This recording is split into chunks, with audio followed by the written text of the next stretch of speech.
Mon nom est Mario Polèze.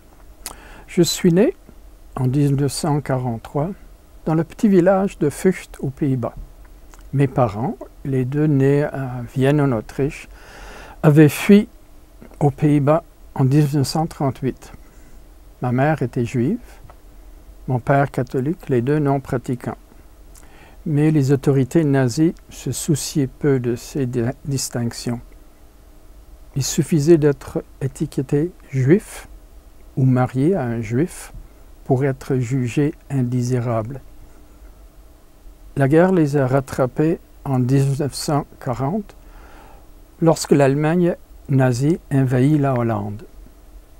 L'Allemagne occupera la Hollande pendant 5 ans, imposant son régime brutal. Dès 1941, ma mère fut obligée de porter l'étoile juive. Des centaines de milliers de Juifs hollandais ont péri dans les camps de concentration. Mes parents, et moi maintenant né, ont miraculeusement survécu, grâce à l'héroïsme de milliers d'Hollandais, mais aussi grâce à la chance, je ne vois pas d'autre mot, que le commandant allemand, dont je n'ai jamais su le nom, de notre village, était un homme intègre qui, quand il le pouvait, prévenait la résistance néerlandaise à l'avance des rafles juives, si bien que ma mère, comme d'autres juifs du village, avait le temps de disparaître.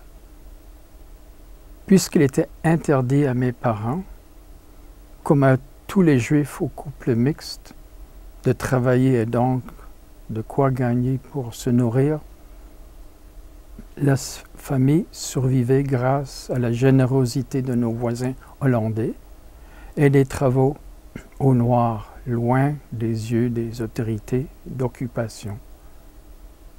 Le village fut finalement libéré en octobre 1944 par l'armée britannique.